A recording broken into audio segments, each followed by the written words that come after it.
Hola, soy Daniela de los Santos, estudiante de psicología, y te doy la bienvenida a El Perdón al Final de la Vida, un podcast creado para orientar a las personas en situación cercana a la muerte a manejar el perdón. Prepárate para 15 minutos de trabajo para perdonarse a sí mismo y a los demás, y así tener una mejor calidad de vida y muerte. Comenzamos.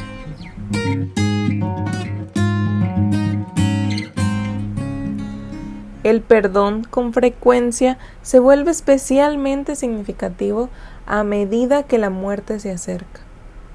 Perdonar puede suponer una gran diferencia para todos, incluyendo a las personas que siguen viviendo y su experiencia de duelo.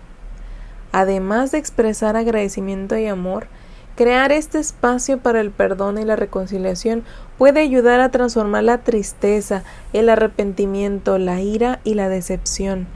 Estas acciones centradas alrededor de las relaciones con frecuencia hacen más fácil que la persona que está muriendo deje ir cualquier resto de miedo, de ansiedad, de inquietud o cualquier sensación de fracaso o de algo sin terminar en relación con su familia, sus amigos y sus seres queridos. ¿Quién sabe si seremos capaces de saber quiénes somos cuando estemos cerca de la muerte? Si tú o yo estaremos lúcidos. Recuerda la inevitabilidad de la muerte. Su momento es completamente incierto y recordar esta verdad nos puede ayudar a reorganizar nuestras prioridades. Cuidar nuestras relaciones a lo largo del camino puede no ser tan mala idea. No debemos esperar para vivir una vida más amorosa, una vida que no sea un proceso de remordimientos y sea más una experiencia de completitud, incluso de celebración. Mejor apreciar nuestras vidas ahora y nuestras valiosas relaciones, mientras aún podemos hacerlo de manera consciente.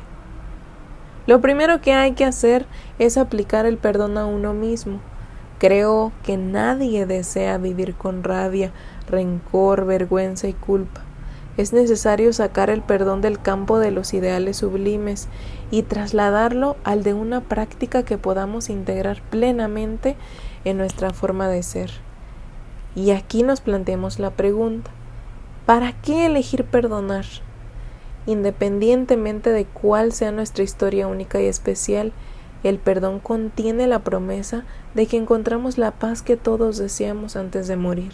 Nos promete la liberación del poder que ejercen sobre nosotros las actitudes y los actos de las otras personas. Y es que basta decir la palabra perdona, y la reacción de algunas personas es inmediata. ¿Estás bromeando? ¿Perdonar después de lo que me ha hecho? ¡Jamás! Ojalá pudiera. A veces es posible que la sola idea de perdonar a alguien intensifique los sentimientos de cólera y rabia. Otras veces puede que la idea produzca un inmediato alivio. ¿Cómo te sientes tú ante la idea de perdonar? ¿Qué significa para ti el perdonar? ¿Y qué tendrías que hacer para lograrlo? Estas son algunas de las preguntas que te puedes hacer a ti mismo. Y es que todos tenemos un conjunto de ideas preconcebidas sobre el perdón, ideas que van acompañadas de sentimientos que las manifiesten firmemente arraigadas. Nuestro concepto de perdón puede provocar dos cosas: o bien imposibilitarnos, limitando nuestra capacidad para la claridad y la alegría, o bien encubrirnos, ofreciéndonos una manera de dejar atrás el pasado y ser libres para vivir con mayor paz y felicidad. Si crees tú, por ejemplo, que perdonar a alguien significa justificar su comportamiento y tener que aceptar cualquier cosa que haya hecho, entonces tal vez consideres imperdonables a muchas personas y te aferres al rencor para siempre. Esta reacción parece muy razonable y cuerda, porque ¿quién va a justificar la conducta de alguien que maltrata, manipula o es insensible a los derechos fundamentales de otra persona? Lo que crees sobre el perdón te abre o te cierra posibilidades, determina tu disposición a perdonar y por lo tanto influye profundamente en el tono emocional de tu vida. Perdonar no es justificar comportamientos negativos, ya sean propios o ajenos. El maltrato, la violencia, la agresión, la traición y la deshonestidad son solo algunos de los comportamientos que pueden ser totalmente inaceptables. Tampoco es hacer como que todo va bien cuando sientes que no es así. A veces esto puede ser engañoso y confuso. La distinción entre perdonar de verdad y negar o reprimir la rabia o el dolor puede resultar un poco revoltosa. Enfadarse suele considerarse inaceptable, sobre todo cuando uno expresa la rabia que siente, de manera que muchas personas aprenden muy pronto a sustituir sus auténticos sentimientos con comportamientos más aceptables que no tengan como consecuencia el castigo o el abandono. No se puede ofrecer un perdón verdadero si se niega o se hace caso omiso de la rabia o el resentimiento. No significa que debas cambiar de comportamiento. Tampoco significa que te comuniques verbal y directamente con la persona que has perdonado.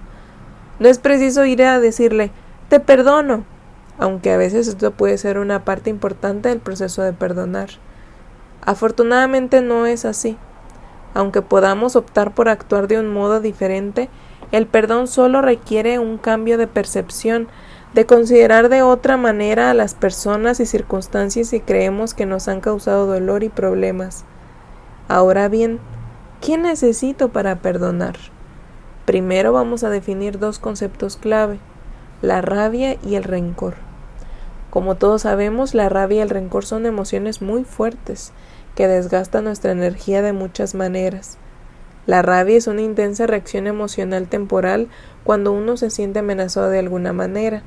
La palabra resentimiento viene de resentir, es decir, volver a sentir intensamente una y otra vez. Esto sin duda no solo tiene un efecto lamentable en nuestro bienestar emocional, sino que también repercuta negativamente en nuestro bienestar físico. El motivo más obvio para perdonar es liberarnos de los efectos debilitadores de la rabia y el rencor. Al parecer, estas dos emociones son las que más convierten el perdón en un desafío, a la vez que generan una grata posibilidad para quien desea una mayor paz interior. Cuando vayas quitando todas las capas, probablemente descubrirás que esa rabia y rencor en realidad pudiera ser un sentimiento superficial. Y ojo, no en el sentido que sea trivial o falso, sino en el que haya muchos otros sentimientos y dinámicas debajo de él. Cuando nos perdemos en la rabia y el rencor, nos volvemos sordos a nuestros sentimientos más profundos. Hemos aprendido a escuchar solo a aquellos que saben gritar más fuerte. Detrás de toda experiencia que provoque sufrimiento en alguna área de nuestra vida, es que hay un ciclo que no ha sido cerrado a través del perdón. Cuando perdonamos y somos perdonados, siempre se transforma y mejora nuestra vida al reconciliarnos con nosotros mismos, con los demás y con nuestra historia personal. Perdonar es una manera de abandonar un triste pasado y encaminarse hacia un futuro más positivo. Ahora vamos a hacer una actividad de reflexión. Quiero que te imagines lo que vamos a describir a continuación. Puedes cerrar los ojos, solamente escuchar con atención. Ahora bien, imagínate que vas de camino a una importante reunión y te encuentras con un embotellamiento de tráfico. Escuchas los claxon de los carros. Todos quieren pasar al mismo tiempo, los gritos de las personas. Comienzas entonces a preocuparte. Sientes que te viene dolor de cabeza, que tienes los hombros tensos, pesados, y piensas en todas las consecuencias de tu retraso. Te pueden llamar la atención en tu trabajo.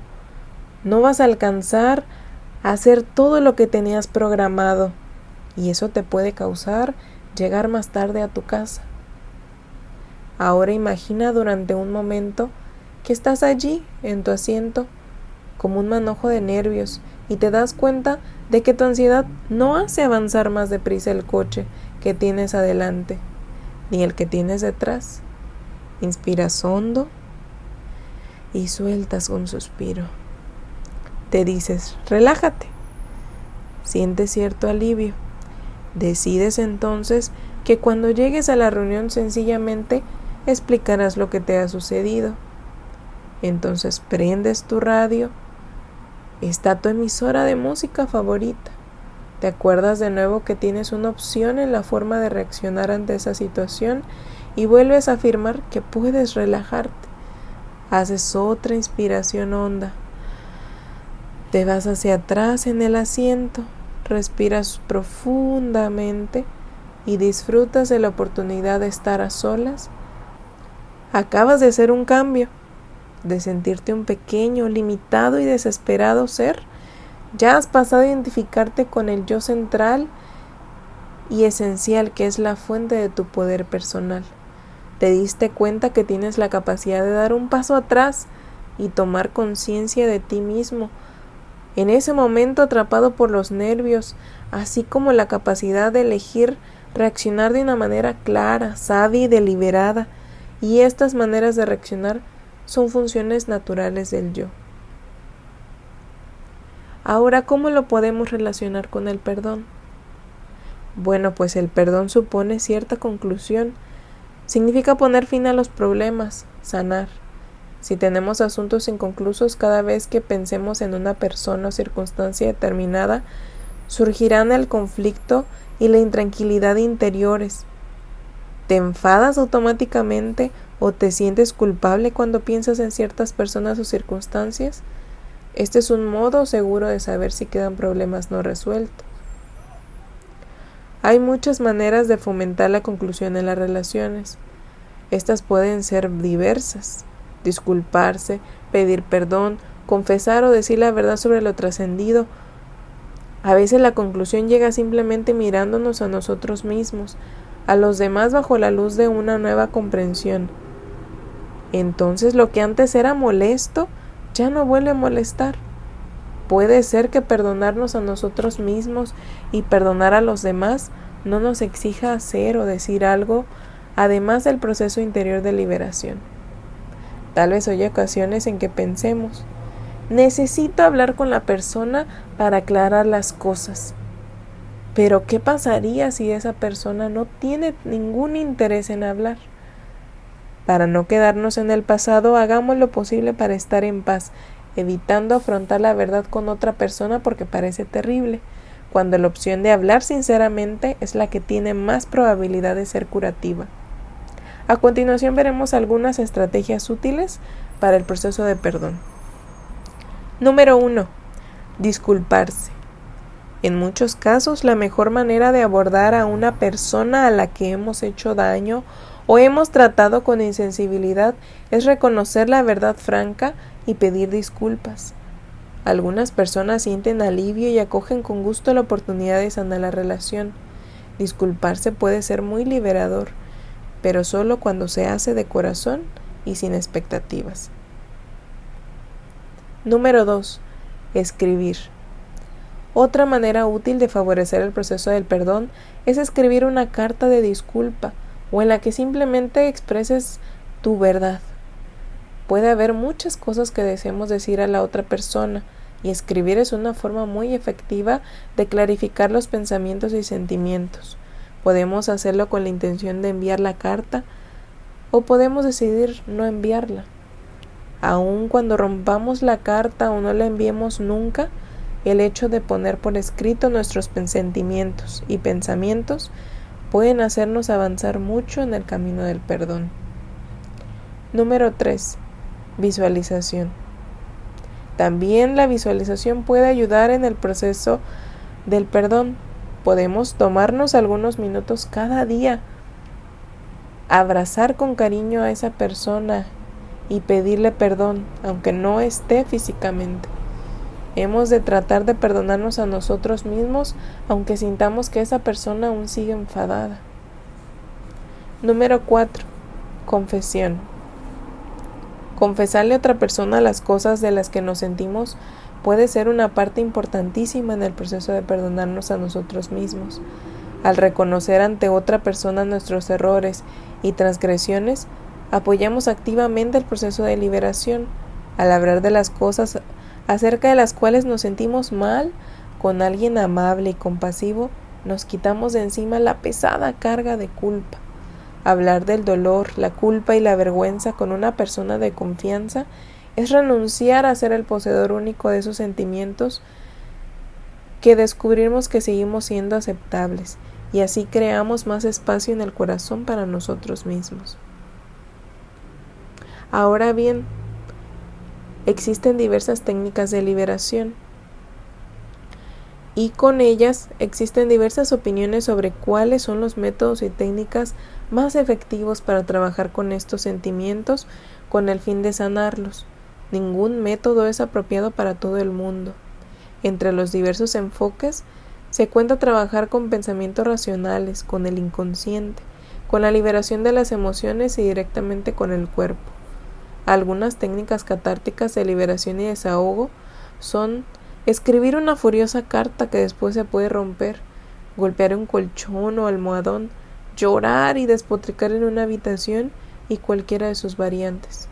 Y por último, y no menos importante, la búsqueda de apoyo. Es importante buscar la ayuda de un terapeuta o un grupo de ayuda.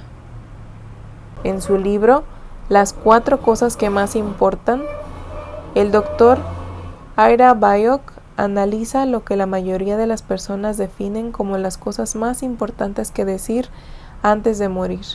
Gracias, te perdono, me perdonarás y te amo.